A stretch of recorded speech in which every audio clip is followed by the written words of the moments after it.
doing it. You supposed to be happy you sitting there with Kid L. Why you mad? The Kid L Podcast. Rocking and rolling. We got Flood in the building. How you doing today, bro? I'm good, man. What about you on this Memorial Day? It's Memorial Day, yeah, man. Like, it's wild. We're supposed to be out barbecuing. We're getting stuff done here, right? This is all about production. This is all about marketing. This is all about getting yourself out there, having cool conversations. What do you bringing to the table this week, man? You got anything new coming out? Any new projects? Yeah, I actually got a single coming out called The Game.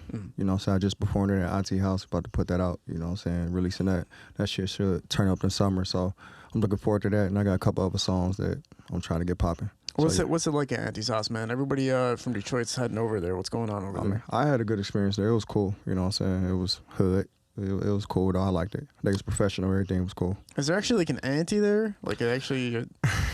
I mean, we talked to somebody over the phone, and it sounded like somebody auntie, so I'm assuming. It really did sound like somebody auntie. I don't know. It was crazy, but they treat you like family there, so it was cool. Yeah, she, like, messages me, and she'll be like, grandchild, we got some cookies and milk for you. I'm like, what is happening right now? Is this real? Like, this is really, like, I like that. Those cool vibes, you know what I'm saying? Yeah. Talk about yourself, man. Where you from? Oh, me, shit, I'm from the west side of Detroit, but I moved all around. I done lived in a lot of places in Detroit growing up. How long did you stay in Detroit for? A long time, over 28 years, a long time. Damn. Yeah. Talk about how living in Detroit impacted your music and kind of where you started your music career too. It impacted me by just giving me a canvas to paint on, you know what I'm saying, seeing certain things, giving me certain things to talk about, you know what I'm saying, growing up listening to certain rappers and stuff like that, kind of giving me something to look forward to as far as an artist. Yeah, man. Yeah. That is a long time to be before you decide to leave. What made you decide to leave Detroit? Shit, just a better environment for my kids, you know what I'm saying? I think that's the ultimate goal anyway, is to kind of move out of the hood. Nobody want to stay there forever. I mean, you shouldn't. I mean, the goal should be to kind of elevate in life, you know what I'm saying? Yeah, there's a lot of rappers that, like, they'll become successful and still stay in the hood and stuff like that. It's very interesting to see, like, you have the money and the opportunity to leave, but some of them, like, you know, maybe they love it. I don't know what it could be. Yeah, you know how it is. Sometimes they feel obligated, you know what I'm saying, to go back and rock out with their homeboys. I get it, you know what I'm saying? So I can't knock that. Talk about, you know, you have a song out, Scrimmage, right? Yeah. And talk about how that came together. Actually, that was a freestyle, you know what I'm saying? Me and my brother, we went to the Major Studios and we just knocked it out. We got a video for that coming out too. Yeah. So that was a freestyle. We went in that bitch, got drunk, and laid it. Legitimate freestyle or punch? Punch. I ain't gonna cap, you know what I'm saying? I ain't gonna cap. Some people be capping. So it was one of those things where I composed my verse in my head, you know, went in there, 4 bars, sat down, he did shit, then went back in, 4 bars. So went back and forth, I sat down, he go in, back and forth, that type of deal. Yeah, that's pretty good. That's what a lot of people are kind of doing now. But I think it looks super difficult to even punch, though. Even when we're talking about freestyle and punching, it's like, it doesn't look easy to do, but it's like a new thing where everybody's just doing that more than they're writing. Yeah, if you got a good engineer, though, they make it sound smooth. They make the transition sound smooth. So it's all about your engineer. I don't think the engineers get enough credit for, like, what a lot of these artists do. Yeah, for sure. I feel like they're creating like 70% of the sound, man. Yeah. You work with Amazing a lot, and talk about coming up with him and why you guys are staying so close together in these productions. Honestly, I think he's a dope producer, you know what I'm saying? If you ask me, top 3 in the city, you know what I'm saying? My opinion, you know what I'm saying? I like his sound, originality, so, you know what I'm saying? We just click real well, you know what I'm saying? We mesh real well when it comes to, like, making music, so it's a good flow. When did your music career start?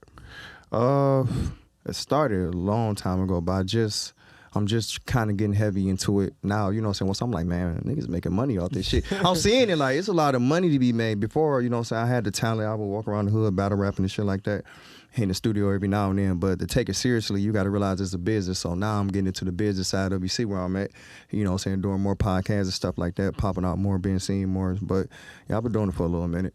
When you first started, you know, what was relatively the era? What was going on in Detroit music at the time? It was actually a little bit after, I won't say after Blade passed away. Oh, wow. Yeah, after Blade passed away. So around that time, you know what I'm saying? But I always been listening to Detroit music since, you know what I'm saying? Rock Bottom and Blade and them. and all that. So Oh, so you came up with like listening to the real Yeah. like, OGs of what the Yeah. Detroit sound is now. yeah, the ones, the trendsetters. Out of all the groups, like we're talking about Street Lords, Team Eastside, Doughboys, Cash Out, and you're talking about Rock Bottom, all these groups that kind of originated what the sound is now. What do you feel like the most impactful time was of Detroit music?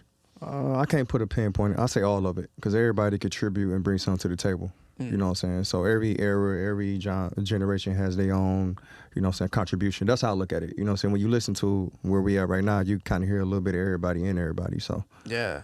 Yeah, it's actually really cool if you think about it. yeah. Talk about the beginning of your career and, you know, just walk us through kind of how you got into the booth, recording, and how you proceeded from the first days.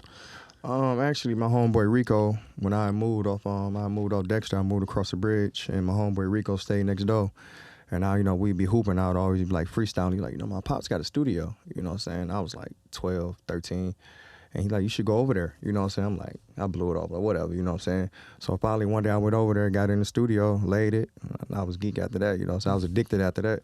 And that's how I started, you know what I'm saying? But my homeboy Rico was the first one actually kind of introduced me to the studio through his pops, you know what I'm saying? What was the first moments that people were listening to your music and you were understanding that like you have something going on, like you have the talent? Probably in school, you know what I'm saying, just freestyling and battle rapping, you know what I'm saying? You know how people be banging on the table doing a little clips beat and shit like that, but I actually have, you know, a little bars and little punchlines, so I guess that makes a difference when you come in with punchlines and stuff like that, kind of catch people's attention. Most people just get rhyme and rap, but me, I had metaphors and punchlines, so people was rocking with it. When you started releasing singles and stuff like that in the earlier times, did you have a song specifically that made you stay motivated to keep releasing? No, not really. The thing that motivated me was, you know what I'm saying, just being successful at it, you know what I'm saying? It wasn't no particular song. I just kind of wanted to just be good at it. And now the thing that motivated me is shit. Like I said, I see it's a lot of money to be made in it, so why not give it a shot, you know what I'm saying? What was like your most received song in your whole catalog? I don't know. I got a song called Wait with T. Hefner. That's fire. Keep Going with the Maze. I got a song called The Ghetto. There's a couple, you know what I'm saying? Yeah, man. What's kind of like the reason for like kind of sticking to, like I get the aspect of sticking with one kind of production and everything like that, but do you ever like look and go like, you know what, this person might give me a better sound or that? Oh yeah. I bet you, like, if you listen to my catalog, I got other artists, other producers, you know what I'm saying? Sure. But yeah, but it's always good to have, you know what I'm saying, an in-house producer or, you know what I'm saying, somebody to build a sound with. You look at the DMX and the Swiss Beats or Timberland and who he rock with, Jay-Z and Just Blaze, like Manny Fresh and Wayne. Like, when you look at real artists, they kind of got, it's like a Shaq and Kobe thing. It's easier to build that way and create a sound that way. It's more original, you know what I'm saying? Yeah. But yeah, it's definitely, I get what you're saying. It's good to venture out and spread your wings and add a little, you know, here and there. Yeah, for sure, man. Now, does Detroit's acceptance or getting kind of the credit from Detroit matter to you, or kind of mainstream more approach, or how do you, like, where do you want the acknowledgement from? I mean, of course, everybody want love from the home team, but honestly, I feel that if the world accepts you, your home gonna accept you. It's one of those things, you know what I'm saying? So if everybody else accepts you, the city gonna accept you if you doing right by the city. That's how I look at it. Do you ever think, like, if you become successful, but for whatever reason, like, even for example, like, I bring up Eminem a lot, but it is, like, a true thing where you become successful, right? But, like, a lot of people in Detroit will talk about Eminem, like, yeah, but that's not really us, like, type shit. And it's like, that must suck to some degree for him, even though he knows, like, how much he impacted the city, but not getting it fully from the streets. You know what I'm saying? Like, a lot of people come on here and they'll talk about him and they won't even give it like that full, like, yeah, we really, really do fuck with him. It's more like, yeah, he did his thing, but Detroit's different than what he brought to the table. It's weird. I don't know why. I had a feeling you was gonna ask me that crazy shit about him. That's what I'm saying. Me personally, and this is my personal opinion, I mean, I rock with him. You know what I'm saying? To me, he's one of the greatest, you know what I'm saying? So I think people would be just a little disappointed about, for whatever reason, you know what I'm saying, whatever their reason is, be disappointed about, you know what I'm saying, him not helping, so they say. But to me, I'm like, it is what it is. I ain't looking for a handout anyway. So, I mean, I rock with him, you know what I'm saying? I think everybody else rock with him too. They just look at the status he had and maybe they like, man, you can change a lot of stuff. Maybe that's how they look at it. I don't know. You had to ask them, but I rock with him. I fucks with him. Yeah, man. It is interesting because at the end of the day, like, when you're in a certain position, I'm not talking about Eminem specifically, but a lot of these artists that are in the mainstream, like, you know, mainstream underground artists from Detroit have the opportunity to help the locals, but sometimes they'll go outside of the city and outside of Michigan to help, and that's like the confusing thing, because there's like 4 new artists that people are signing, and like they're not from Detroit or from Michigan at all. Yeah. And so you kind of wonder the incentive there, or like how that's helping Detroit if they're not from here. Yeah, that part you had to ask them guys why they venture out. You know what I'm saying? Maybe, I mean, I don't know. Maybe it's a lot of politics we don't know behind the scenes. You know what I mean? We only know what we see. You know what I'm saying? So I couldn't answer that honestly. You know what I'm saying? How's it looking? We just kicking it. Back and forth. All right, here we go. Back on air. Kind of walking through the career though a little bit more, sort of towards now. Like, what's been the newer projects you've been releasing? Like I said, I just dropped the game. Got a song called "That's Fire." I got a lot of songs I done put out through I done put out through United Masters and stuff like that. So yeah. Now you had a music video where you guys didn't know, but there was like dead bodies inside of a building. Man. And did you figure out while you were there, or like how'd you figure out the situation? So what happened was we got ready to shoot the video, scope the building out like, yeah, this building look rugged enough. We went in there and did our thing. We go in. As soon as we go in there, you know what I'm saying, we kind of hear something, but we didn't think too much of it, you know what I'm saying. We shot the scene, did the B-roll, then we proceeded to go upstairs and shit.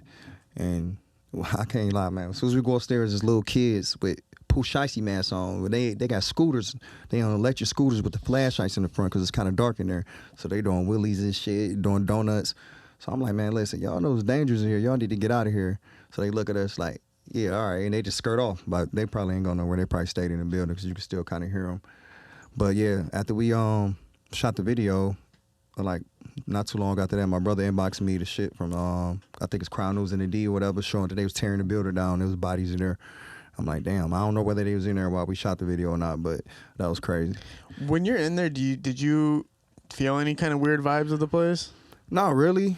I mean, not really. I'm used to hood shit, but it was a little awkward, you know what I'm saying? It was this one situation where after we got finished shooting this one scene, it was this dude, all you hear is like, off the movies, like an awkward ass clap, you know what I'm saying? So we look back, he like, yeah, that shit fire. We like, all right, you know what I'm saying? So I'm thinking that he with my mans, everybody like, who was dog, because we look back, he was gone. We thinking he with us, with the entourage, and he ain't with nobody. He just popped up and disappeared.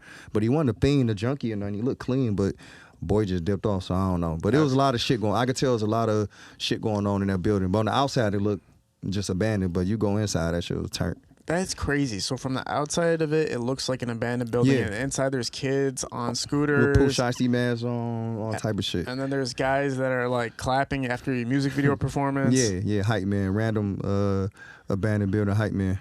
It sounds like that dude could have been a freaking ghost or some shit, bro. That's crazy.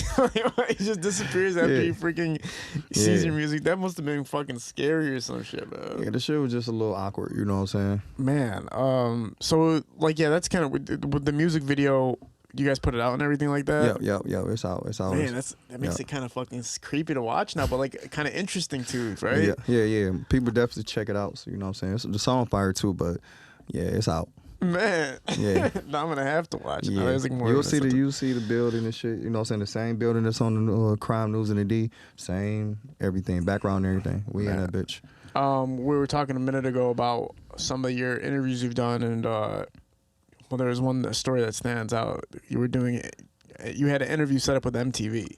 So, what year are we talking about when this is happening? Shit, this is this year I think. Last year, last year. The end of last year, I don't want to say. Going into this year. How do they get in contact with you? Like, what's the play for MTV? So my girl, she was on a show called Secret Relationship. I'm in a secret relationship, and they just had me as like one of the people that they randomly talked to and interview. So they came and hollered at me in the studio. So I'm thinking I'm about to be on. They made me sign a waiver. I mean, they set up lights and shit. They played my music. They vibing out. We interviewed for like 2 hours, you know what I'm saying? So I'm like, man, I can't wait to get this shit back. I'm about to be the man, you know what I'm saying? I'm about to put this shit on my page. Man, they aired that shit.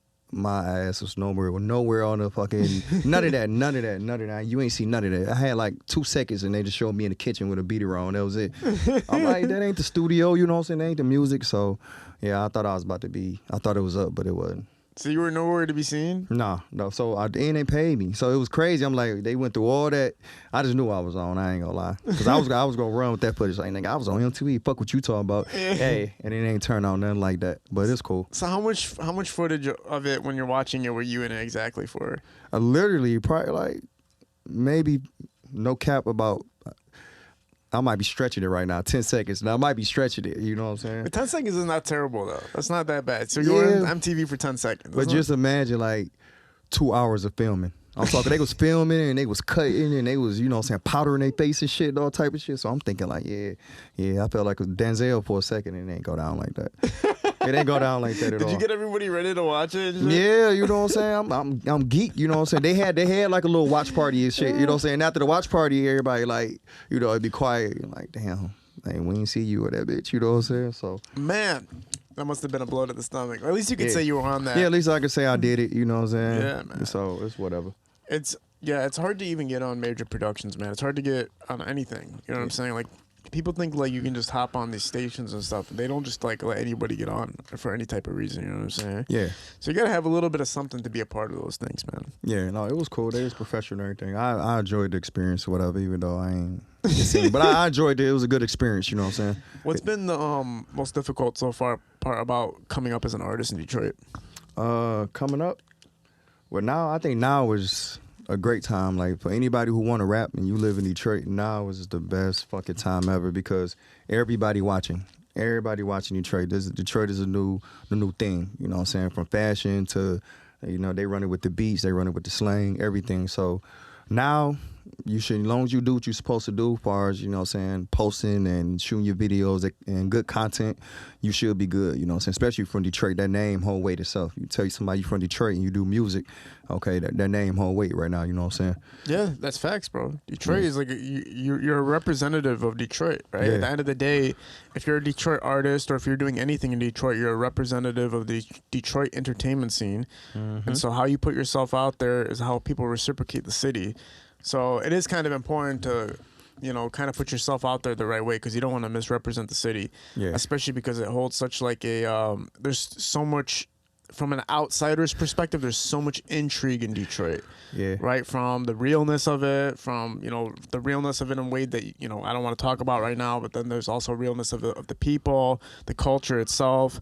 Right, so anybody that's working here has to kind of like really put on the show, you know what I'm saying, in order for us to continue to grow. Yeah. But I think Detroit, one of those cities, they won't let you misrepresent them. They'll just cut you off. You know, they'll cut you off first. Like, nah, dog ain't from here. He stay over there. You know, we'll do that. We'll find a way to cut you off. Like, nah, let's do some homework. Like, we ain't seen him that much in the hood. Like, they'll cut you off. You know what I'm saying? So we want to see. They ain't gonna let you misrepresent them at all. Yeah. Detroit will not let you misrepresent them. You'll even see in the comments, people will be like, we don't claim dog. Yeah. We're not. And people roll with it. Like, okay, that's what we doing. And they roll with it. That is crazy, man. Yeah. That is crazy. I remember people traded me at one point. I got traded for. They were like, we're gonna trade Kid L for some rapper, and I was like, all right, bet, because I was like, I was in the city and he was out. I was like, all right, bet, like I'll take the trade. It was like that Dave Chappelle skit, like we're same shit. Like they were trading me. I was like, this is fire, bro. Man, I'm glad you bounced back. I'm glad you came back to the winning team. Man. Yeah, man, I'm here, man. Yeah. But it's interesting too because you'll see like artists from different cities in Michigan and they're being accepted by Detroit. Like Flint's being accepted by Detroit, right? That's like a whole new branch out and it's highly successful. Yeah. They're literally, Detroit artists are literally signing artists from Flint. It's fucking crazy, bro. Yeah. I like Flint. They got a nice little sound, you know what I'm saying? When you hear something that's a Flint, you know like that, that's Flint sound. Whether somebody try to cap it, say it ain't or whatever, that so you know they sound. Just like you know Detroit sound, you know they sound. So and plus, you know what I'm saying, we all in Michigan, so it's good that we showing love to each other, you know what I'm saying? Is Flint the first city that broke out from Detroit, like created a new sector of music in Michigan for rap? I don't know. I couldn't answer that, but I do know Flint definitely been popping lately, you know what I'm saying? Lately, they definitely be getting it in, you know what I'm saying? So, artists, man, I always talk about how even NBA players, you look at somebody like a John Morant, right? Like, you can't ever get rapper love no matter what you're doing if you're not a rapper. Rappers get a different type of love, right? At the end of the day. Yeah. That's because they put themselves more on the line than other people do. You know what I'm saying? It's a lot to come with rapping, you know what I'm saying? It can be kind of dangerous at times. So that's why like the love is not just given to you. You got to earn that shit, you know what I'm saying? Because you putting yourself out there when you're in that environment, in that field. Yeah, that's what separates everything, is that danger factor is actually real. Yeah, it's definitely real. You know what I'm saying? If you're a doctor or a lawyer, you know what I'm saying, your peers are doctors and lawyers. You know, so you're a rapper, you in the studio, you be doing a feature with Dog. He done bought 3 dudes with him. He the weed man. He got, you know what I'm saying, might have something on him. They don't even rap, but you in a dangerous environment a lot of the times when you do music. You know what I'm saying? That brings that element. So even for me, when I'm watching some of my rapper friends, I'm like, you guys are pulling these bitches. It's unimaginable. Like, how are you making this happen? Some of my friends are ugly like really ugly. And some of my friends are rappers and they're really, really, really ugly. Like straight up, Muna, you are ugly, bro. And so I'll be confused on how they're pulling all these bitches, but then I start understanding rappers get a different type of love. Yeah, right? it's the status, you know what I'm saying? Life is all about status, you know what I'm saying? You see somebody in a nice car, it's the status. So it's the rapper status, like, okay, this is what that person do for a living, he lit. I'm rocking with him. How do you manage that as yourself as a person? Like, if you're dealing with women in the entertainment scene, like, is it easy to manage like a relationship, or is it easy to manage like the women that pass by throughout the rap career and stuff? That goes on who you are as a person and like what you looking for. You know what I'm saying? If you want to run through them all, you're going to run through them all. That's how, I mean, it's beyond music or your career. You know what I'm saying? Just like you might have a doctor who pay for it. You got this one doctor who run through all the nurses at the hospital. So Fire. Yeah. So it's one of those situations where it's just what you trying to accomplish as far as like dealing with women. You know what I'm saying? Yeah, man. Yeah. Yeah, that's I mean, I tried, but then I got tied down eventually. I was going through, I was fucking like a freight train, son. I was crushing. And then, there was one girl who was like, listen, you can't be doing this, you're going to see me. And I was like, damn. Yeah. It's over. Yeah, sometimes if it's worth it, it's worth it. You know what I'm saying? Right. Because women can be a distraction at times if you're not playing your cards right. You know what I'm saying? You can definitely get distracted by women easily. So yeah, for sure, man. I have a lot of my rapper friends' careers like go on hold because of women. It's like they don't know how to manage both sides of this. Yeah, like, you know what I'm saying? If you're not fully investing in yourself, or you know what I'm saying, spending more time with her, and then you put in your craft for yourself, you know what I'm saying, she might act like she wants you to be up under her, but she really wants you to do something with yourself. She'd prefer a man of a higher status than just somebody up under her all the time, calling her 20 times a day, like, where you at? You know what I'm saying? She ain't with that. She wants somebody doing something with herself. You know? Yeah, a lot of my friends don't realize that. A lot of my friends will be like, man, I was spending so much time with my girlfriend. We're spending every day, night together. I'm canceling all my plans to be with her. I'm doing everything to be with her. And then she left me. Yeah. And I'm like, because you didn't have your own life. What'd you think was going to happen, bro? You think you're just going to spend all your time? That makes you less attractive to only be focusing on her and not having your own personal life. So, of course, she left you, bro. Yeah. Women want somebody who doing something with themselves. They want to see you doing something with yourself, you know what I'm saying? Like I said, she might bitch and complain about you not being there, but she'd rather bitch and complain than when you pull up on her, you take her out somewhere nice, then you laying up on her all day, you ain't got nothing, and y'all eating noodles. You know, some noodles and hot Cheetos or something. You know what I'm saying? So she would rather not see you than you pull up and take her somewhere, you know what I'm saying, do something, be able to do something for her, you know what I'm saying, then just lay up all day, you can't do nothing because you ain't doing nothing with yourself. Yeah. But I do have broke ass friends that do be living like that, so shout out to them too, man. Listen, to each his own. That's how you want to live, and shit. The woman rocker with it, shit. I say do it to it. It don't work no more. You know what I'm saying? Yeah, do it so it doesn't work no more. Like, cause it won't. It eventually somebody gonna pull her. You know what I'm saying? She gonna get tired of it. Yeah, man. I've seen relationships where I'm always like, damn, man, I can easily steal your woman from you, like in seconds, son. Like I just gotta do this and do that, and it's over for you. Cause you the grass is greener on the other side sometimes. God damn it, like it is better over here when you're actually living, like when you're with somebody who's actually living life. It's better than somebody who's just like down and just bullshitting all their time away. Yeah, you know what I'm saying? And ain't nothing wrong with that. People should have a certain status of, you know what I'm saying, or who they want to talk to, you know what I'm saying? I think women and men both are allowed to say, hey, I want this person to have this, that before I rock with them. Especially if you got something going on. You should want somebody who got something going on with themselves. That way y'all kind of build together, if that makes sense, you know what I'm saying? Yeah, for sure. Yeah. You kind of have like equal concepts of like what you want in a relationship. Yeah, you don't want to have to carry nobody all the time, you know what I'm saying? You don't want no crutch. You want everybody to be my only thing is this, like, so my thing is like, I know women are, this is the most independent time for women. Women love the independent role and like, making their own money, being they could be the breadwinner of the house and all that's going on and everything like that. But for me, I'm like, all right, but that's cool. But at the same time, why don't you just have the kids and take care of the crib? You know what I'm saying? Like, that's the whole thing. Like, why do you got to go dominate the world for? There ain't nothing out here. We've been it. We've done it. It sucks, man. Like, you dominate it, you make all this money, and it's like, man, this fucking sucks, man. I'd rather not have to do all this shit and just be chilling than fucking make all this paper all the time. Yeah, we living in a different time. You know what I'm saying? So them days you talk about, that's like our great granddaddy shit. That's them days is over with. You know what I'm saying? Even when you listen to rap now, you look at the rap. Most of the artists is popping now is female artists. You know what I'm saying? Even like rap the music has switched. If you really pay attention, back in the day, a lot of the women used to sing and harmonize, and the men used to rap. Now, almost all the women that come out are rapping, and the men are like harmonizing and shit, you know, on the songs and stuff like that. So, you know, like the game is changing and life is changing. So you just gonna have to bear with it. If she want to make her money. Just let, you know, as long as she acknowledge you as the man in the relationship, you know what I'm saying? Yeah. But let her make her own money. That's less money you got to spend on her. You know what I'm saying? Yeah, I still have trouble letting her pay, like my girl pay for stuff. That's something I can't do it. You know what I'm saying? But some of my friends are like, fuck that shit, bro. If girl's gonna pay. Listen, if she offer every now and then, let her do it, because, you know what I'm saying, just let her do it because she want to return the favor. She might not be telling you. That's her way of returning the favor for all the times you did something for her. You know what I'm saying? Okay, what about this then? What about like if you're on the come up, right? Like you need to save your money. Okay. But you need to go on a trip with your girl. Okay.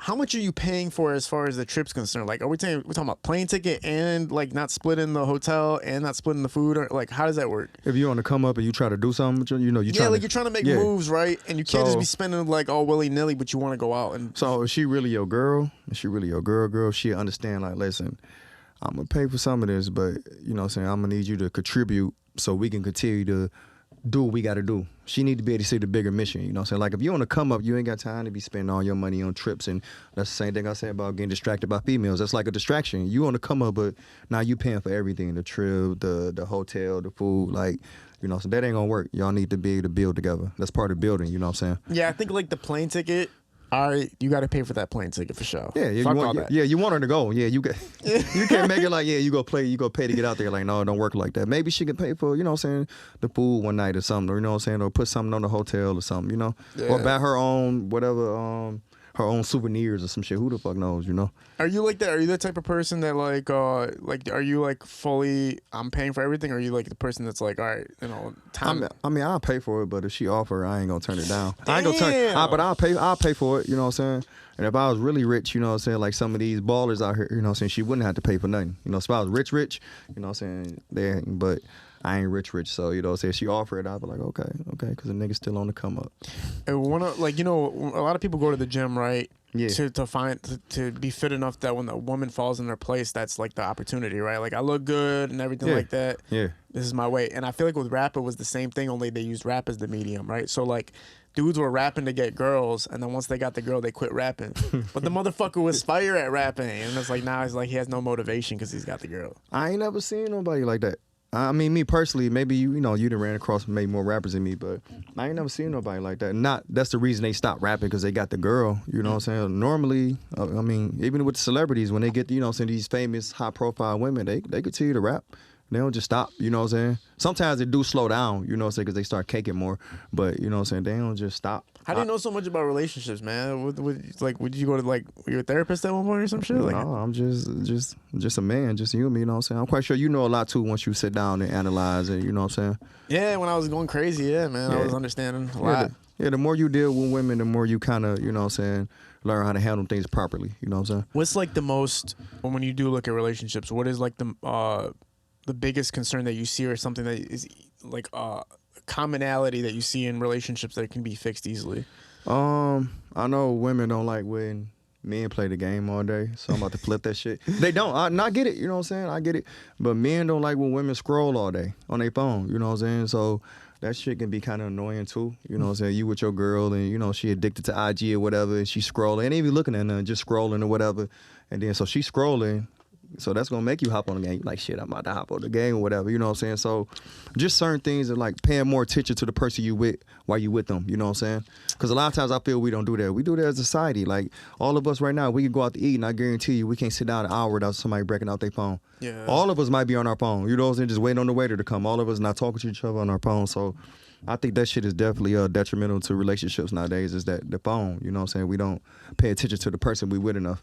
Yeah, it is kind of crazy, right? Like literally, you went out to go sit with somebody, and everybody's on their phones. Yeah, Like, that's insane. It happens all the time. I'm quite sure we all didn't experience it. And shit, we didn't been the root cause. Sometimes I've been the first person to break out my phone. I'm guilty. We all guilty, you know. Yeah. So it's an addiction, and we all got to. I'm patient as hell with that shit. I'm like, I wait for her to get her phone, and then I bring out my phone. I'm like super patient with that because I used to hate that shit too back in the day. Yeah. But you're all right though. Like women scroll, like everybody scrolls on Instagram. No, they scroll a lot. Because I mean, if you look at men, you know what I'm saying, not to knock women, I love y'all, but we got like way more hobbies, you know what I'm saying? Video games, sports, we got a lot more shit. Women, they got selfies and, you know what I'm saying? Seriously, the phone is like their main hobby. So I get it why they on their phone, that's their main hobby. Like women don't do as much as, you know what I'm saying, we do as far as hobby-wise, if that makes sense. Yeah, that's true. Like, we're doing crazy shit all the time, man. Yeah. And so I guess I can see the appeal of the phone. Yeah, sometimes they just need to escape reality and relax, so I get it. Yeah, that's true. I was talking to my friend about this because he got in a relationship and like I started seeing like his girlfriend was taking pictures of him and just posting in his stories like every fucking day. So my question was like to me, I was like, all right, bro, because I don't personally I don't do that. If there's like a good photo opportunity, maybe we'll do a photo, but like very rare. Does that mean anything? Like if a couple's constantly posting their relationship on the internet, does that like mean anything? To me, I don't know. You know what I'm saying? I mean, to see a man doing it, it's a little different. You know what I'm saying? That's normally something, not to knock nobody, but that's normally something a lot of females will do it, but men really don't get in it. You know, not a lot. You know what I'm saying? That's I feel like if a woman's like really happy in her relationship, why is she on her phone taking pictures of everything you're doing and posting it on the internet 24/7? That's my whole thing. It's the addiction. It's the addiction. We post everything. How many times you just seen something, a dude might be dying, drowning or something. Instead of helping them motherfuckers break out their phone, start recording like, damn, dog dead now, you know, but you got the footage. You know what I'm saying? So it's more of an addiction thing. Like we don't realize this shit. To us, it's just a phone. But in real life, nigga, this shit is an addiction. Like it's a real addiction. Like we sleep with our phones. It's right by our bed. We keep it in our pocket. You know what I'm saying? So it's a real life addiction, you know? Yeah, man. With the new music that you have been putting out, has anybody reached out to you? Has collaborations been on the table? Not nothing major. You know what I'm saying? Nothing major, but eventually it will. Once I start popping out more and getting it's summertime, so you know it's time to turn up. So by the next time I come on here, we'll have a different conversation about that. I guarantee you. Yeah. What artists right now do you pay attention to in Detroit mostly? Like who are you turning up during that summertime? It's a lot, man. A lot. You know what I'm saying? I listen to Doug. Every now and then, you know what I'm saying, I throw some Bezo. It's a lot. And you start naming people, then you start leaving out people. You know what I'm saying? So I'd rather not name nobody, that I won't leave nobody out. But I rock with, honestly, I'm the type of dude, I'm a home guy. So I rock with Detroit. Even when the Lions was getting their ass beat, I'm rocking with them. If you from Detroit, I'm rocking with you. I don't give a fuck who you is. I'm giving you an opportunity. If you from Detroit, I got love for you. That's how I feel. Yeah. Except for the Pistons and Lions. No, I'm rocking with it. Listen. The Lions is gonna be nice this year. Remember, I told you that they're gonna be nice this year. You think so? Yeah, hell yeah. Like how far are they gonna get? Hell, I say NLC championship minimum. Wow. Easy. I think today is Celtics is 0-3 comeback, right? Yeah. So Game 7. Yeah, they pulled that off. That'd be turn 2. That was crazy. I just knew they was through. When they were down 3, I'm like, they through. I was mad as hell. I'm like, they through, but shit. Like, they might pull it off. They go to show you anything possible. Don't count nobody out, you know what I'm saying? Yeah, this would be the first time in history, and it's the finals, which is insane. That shit gonna be crazy. That last game was crazy. I don't know if you saw it, but old boy hit that little tip-in layup. Yeah, that's how he got it. Yeah, that shit was crazy. Yeah, they shot it. I think, I forgot who shot the 3, missed it. Got the board and tipped it back in. Yeah, whoever was checking him, he would have had to get dealt. He would have had to get dealt with in the locker room. Like that wasn't supposed to happen. That wasn't supposed to happen, man. Yeah. So yeah. Yeah, that was like the comeback from like when T-Mac dropped that 13 and what do you like a couple seconds or something. Yeah, 13 and 33, and you just wonder like who the hell was guarding this motherfucker, bro? Yeah. Like how do you let this happen? Yeah, you know they be hearing shit in the locker room. It'll come out 10 years later, like one of them Jordan documentaries, like he gave him a black eye, some shit. You know what I'm saying? Yeah, man. It'll come out later on. You know what I'm saying? Yeah, there's a lot of aggression in that. Yeah. What's you knew? I was trying to tap on this earlier, but what has been like the hurdles of being an upcoming artist in Detroit? Because it's like competition's heavy, obviously. There's a lot going on. Yeah. What has been the most difficult part so far about the progression and the rise? I I would say the bigger, if anybody got a hurdle, it'd be something that you or your campus not doing. Because I think the opportunity is there. Like I said, there's no more complaining and looking at everybody else and pointing the finger. The whole world is watching. The opportunity is there. And yes, it is a lot of artists in Detroit trying to rap, but it's a lot of artists every fucking where. Everybody want to be a rapper. You know what I'm saying? So you can't say it's too many people. I think it's just, if you ain't where you need to be as an artist, it's something that you might be doing. You might need to revise and change the people in your camp, come up with different marketing strategy, different promos, switch up your flow, switch up your look. I don't know. But if you in Detroit, you trying to get on, I do think you could get on as long as you got the right strategy, put a plan together, and you and your team get it. Yeah, you got to look at the one of the famous lines, man. You got to go back to the drawing board. Yeah. Like at the end of the day, if it's not working, like if your music career is not working or whatever entertainment you're bringing is not working, literally go to a drawing board and be like, all right, here's this. what I'm doing wrong, Yep. right? It's not working, and now how do I do something different to see if this works instead? Yep, and that's where most people lack that knowledge or that information. They just keep doing the same thing over and over and over and wonder why they working. Like, no, take what works and then add something new. You got to see what works and what don't work. Yeah, man, and I do notice too, like if you look, some of my friends be doing this, like a lot of their comments will be their friends and family and stuff, like commenting under their posts, and I'm like, all right, bro, you can't just forward your post to your friends and family every single time and have them comment, because that's creating like, you know, your own false reality of what's actually happening. It's gassing you up. Yeah, it's gassing you up when you only, you know, it's really in reality, those 30 comments are your friends and family. That doesn't mean anything, right? Yeah. So what you have to do is put yourself out in the market where none of your friends and family follow, or put yourself somewhere outside of that and see what the response is there. That's how you really know if you got something or if you don't got something. Yeah. Because sometimes too, man, and this is a scary thing. Sometimes the people you know, your friends and family, sometimes a lot of them are yes men, or, you know, say they're going to rock with you because they rock with you. They ain't going to rock with you because it's hot. Sometimes they're going to rock with you because they rock with you. You know what I'm saying? Everybody ain't going to tell you, like, nah, that ain't it. Some people going, like, yeah, it is good. And we walk out the room, but that shit was trash. You know what I'm saying? But I'm going to still comment and put a little fire emoji. But so it's best to always get it, you know what I'm saying, get your advice from a stranger, because they don't have no feelings towards you. So they can kind of be more brutally honest about your art and what you're doing, you know what I'm saying, than your family and friends. What's been the biggest highlight for you with your music career? The biggest highlight, shit, just still doing it, you know what I'm saying? Most people tap out, you know what I'm saying? Most people, when they don't see the right amount of money or the right amount of clout, because we're in the era of clout, you know what I'm saying? They might look on Instagram, see somebody else doing something they ain't doing, and get a little discouraged. So to me, just still rocking with it. That's a highlight for me, because a lot of people tap out, you know what I'm saying?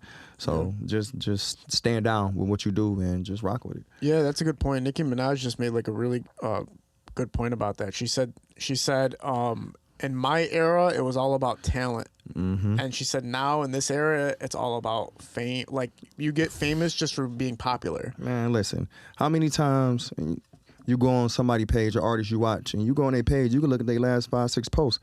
Has nothing to do with music. Yeah. It has nothing to do with their talent or nothing like that. It's all clout, like what he got on, or what type of car you're in front of, or who he beefing with, or, you know what I'm saying, what chick he knocking down, whatever the case, but it has nothing to do with music. So, and I think in order to succeed, you do got to kind of bring more to the table now than music, because things change. I get it. You know what I'm saying? We got to elevate, evolve with the time. So you do got to have a little clout about yourself if you want to get on. I mean, to me, it's kind of sad because it should be about the music, but at the same time, it's not sad because things change and nothing stay the same. So you got to either roll with it or get rolled over. You know what I'm saying? Do you think it will bounce back to being more about the talent eventually? Yeah. If you history always repeats itself. From the clothes we wear, the hairstyles, it'll bounce back. If you listen to the music, you know what I'm saying?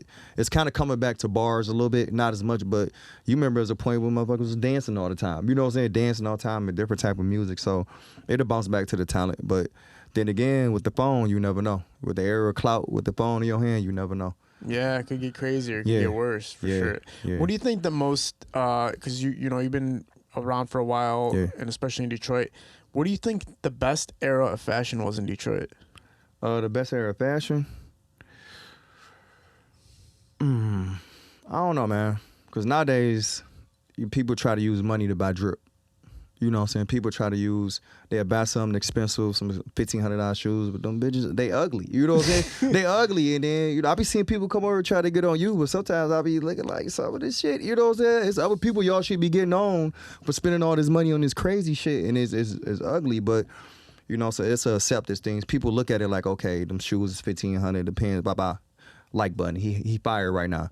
So, I mean, I don't know. I couldn't tell you what's the best era. I just know I like to dress how I like to dress. I couldn't tell you what's the best era. You know, so I just do me. You can't look at like what you seen rappers wearing at a certain specific time and be like, this was definitely like. No, because some of that shit now when I look at, when I look back at it, I'm like, damn, that shit was baggy as hell. Like the big ass shirts and the big ass pants. I'm like, nah, I wouldn't. But back then, you was the guy, you was that man. But now I look like, bro, I'm not coming outside like that no more. I'm not wearing them big ass pants and shit. So now I'm like, you know what I'm saying? Like, I would rather wear the fitted pants than the baggy shit. But back then, so it's like, I don't want to say we followers, but sometimes you do gotta kind of go what's going on. Because when you look back at it, it do look crazy. Some of it do look crazy.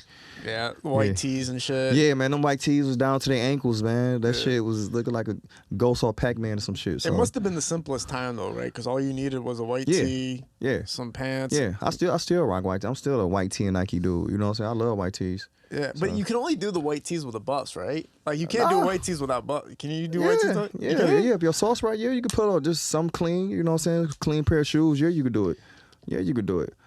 You know the buffs do, you know what I'm saying, increase, you know, they give you a higher status. But bro, you can literally wear buffs with anything and be straight. Yeah. Hands down. You know And people know that it's a lifesaver. It's like I call it man makeup. You know how women throw on the lashes and all this other stuff. Men don't put on makeup, but they throw the buffs on. It's man makeup. It's man makeup. That's what we call it in man. You know, you throw that on and you good to go. Women, she don't care what you look like up under there. Yeah. She see the buffs. You know, don't let you throw some ice in your shit. You know what I'm saying? You could be like a 5 out of 10, and then you put the buffs on, and now you're an 8 out of 10. Oh yeah, you throw the buffs on, you're next baby daddy. you know, hands down. So you know. What about as far as designers though? Like, what do you think was the most prominent designer in the history of Detroit, or at least like in the newer eras? Back then or now? I guess collectively. Elvis Sign should always been dope.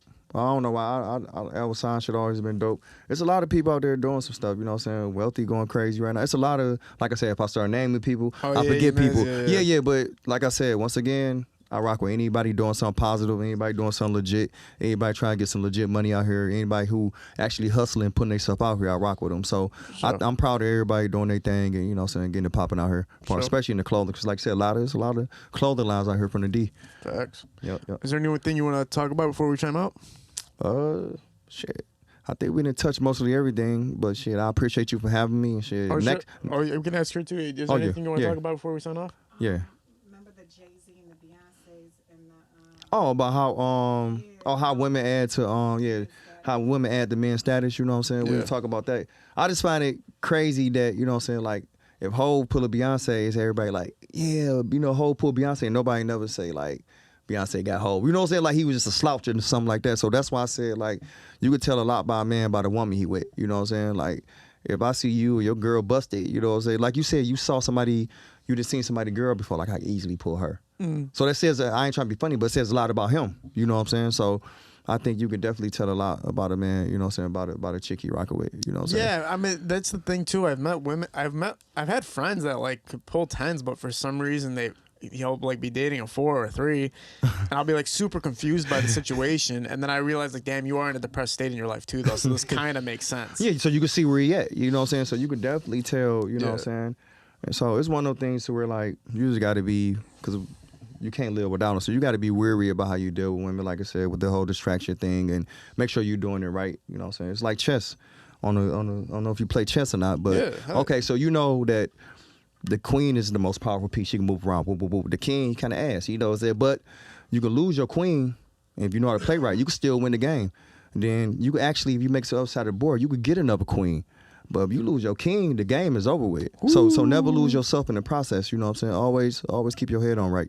That was fire. Yeah, so. That was fire. Did you come up with that? Yeah, you know I did. Yeah, just now. That's fire. Yeah, that's like a whole ass trust code implemented into real life. That's crazy as fuck. Yeah, but it makes sense, right? Yeah, absolutely. That's how life is. Like once you lose yourself, it's over with. Like you can find another queen, shit, you can win the game without her. But once you lose yourself, it's over with. Or you can get like 5 queens for real, because you can use your pawn as many times to get to the other side, right? Yeah, you can have a lot of queens for real. You can do that shit. Yeah, you got to be a bad motherfucker to do that. I don't even want to play you now. You talking about you getting 5 queens? I can make it happen, man. Shit, one day. I appreciate you being a part of this, Flood, man. Look forward to all the new projects you got coming out. Happy Memorial Day to everybody. We're at Parallel Sound Studio. High Low Visuals are shooting these productions. Mm, We're out. We out. Peace. Yep. That's fire.